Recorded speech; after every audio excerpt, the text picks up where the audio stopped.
क्षेत्र से आई एक और खुशखबरी। रणथंभौर में बाघिन T122 दिखी 4 शावकों के साथ। कल रात 11:37 पर कैमरा ट्रैप में दर्ज हुई चारों शावकों की फोटो।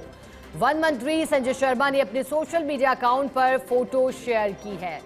और देखिएगा, एक खुशखबरी के बाद एक और खुशखबरी जुड़ी है, क्योंकि इससे पहले जहां 2 शावकों को जन्म दिया गया मुकुंदगढ़ में, वहीं जानकारी है कि 4 शावकों के साथ बाघिन T122 दिखी है। चलिए ज्यादा जानकारी लेंगे एसोसिएट एडिटर निर्मल तिवारी से। निर्मल जी, आज वन्य जीव प्रेमी खुश नहीं बहुत खुश है, क्योंकि दो खुशखबरी। पहले 2 शावकों का जन्म होता है और अब 4 शावक बाघिन के साथ दिखाई देते हैं। बताइएगा, क्या तस्वीर रही, कैसी अटखेलियां थी बाघिन और शावकों की?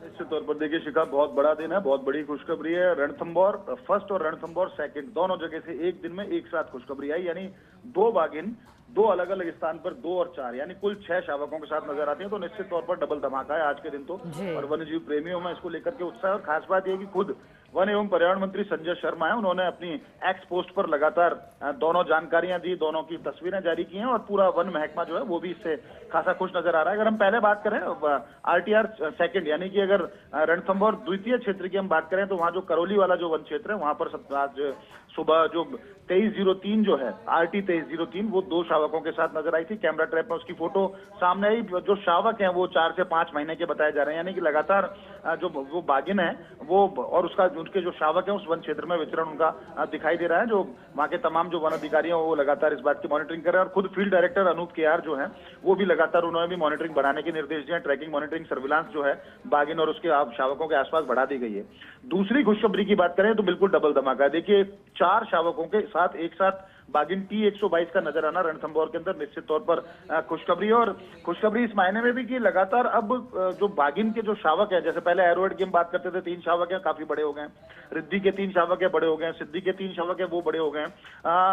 अगर हम सुल्ताना की बात करें तो उसके जो शावक हैं वो भी काफी बड़े हो गए हैं। ऐसे में नन्हे शावकों की अटखेलियां देखने को लेकर लगातार ये वन प्रेमियों में एक क्यूरियोसिटी थी, एक उसको लेकर के वो क्यूरियोसिटी सारी दूर हो गई है। 11:37 पर, कल रात को 11:37 पर कैमरा ट्रैप जो हुई उसमें 4 शावक T122 के साथ नजर आ रहे हैं। खास बात यह कि इन शावक की उम्र जो है वो 2 से 3 माह है, यानी कि लगातार जो अगर रणथंभौर की बात करें उसको तो वैसे ही बाघों की फैक्ट्री माना जाता है, और लगातार बाघिन जिस तरह से ब्रीडिंग कर रही है, जिस तरह से लगातार खुशखबरी आ रही है, निश्चित तौर पर कह सकते हैं कि रणथंभौर में बाघों की आबादी बढ़ने के साथ साथ वन्य जीव प्रेमियों का जो उत्साह है वो भी बढ़ता जा रहा है। खुद फील्ड डायरेक्टर अनूप केआर की बात करें, वो लगातार उन्होंने मॉनिटरिंग ज्यादा वहां पर बढ़ाने के निर्देश दिए। साथ ही साथ रामानंद भाकर, डॉक्टर रामानंद भाकर जो DCF वाइल्ड लाइफ है वहां के, वो लगातार खुद मॉनिटरिंग कर रहे हैं। कुल मिलाकर कहा जा सकता है कि रणथंभौर में जिस तरह का एक मुफीद वातावरण वहां के जो फीमेल टाइग्रेस को मिलता है, यही कारण है कि वहां की टाइग्रेस ब्रीडिंग भी ज्यादा करती है। और लगातार हर साल, अब तो पिछले 3-4 साल से एक नई बात देखने को मिल रही है रणथंभौर के अंदर, कि हर साल 10 से 20 नए शावक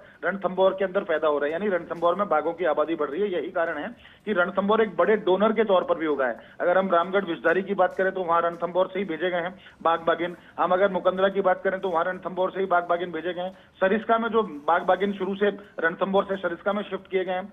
करौली धौलपुर, तो चूंकि वो पूरा एरिया जुड़ा हुआ, जो करौली धौलपुर जो 5वां टाइगर रिजर्व के तौर पर जिसको माना जाता है, वहां पर जो बाघ बाघिन है वो रणथंभौर के, यानी रणथंभौर तो निश्चित तौर पर सिर्फ रणथंभौर को नहीं, रणथंभौर के आसपास के जितने भी और राजस्थान के जो 5वां टाइगर रिजर्व है वो रणथंभौर से ही चल रहे हैं। कुल मिलाकर कहा जा सकता है कि अच्छी बेहतरीन मॉनिटरिंग वहां पर हो रही है, नए ग्रासलैंड विकसित हो रहे हैं। अब तो एक बात और जरूर है, अगर रणथंभौर के कोर क्षेत्र से अगर कुछ गांवों को विस्थापित कर दिया जाए सरिस्का और रणथंभौर से, तो निश्चित तौर पर मानिए कि दोनों में जो बाघों की आबादी लगातार बढ़ेगी।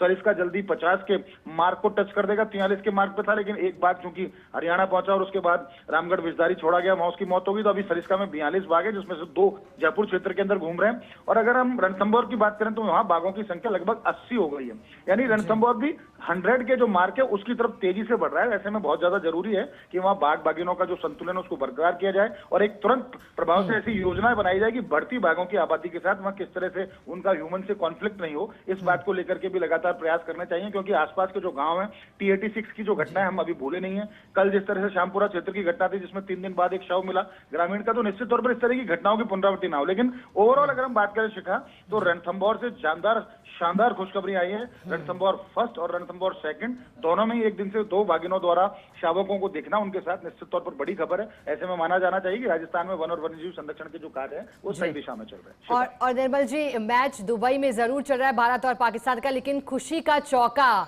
रणथंभौर में लगा है। बहुत शुक्रिया निर्मल जी आपका साथ जुड़ने के लिए, पूरी जानकारी के लिए।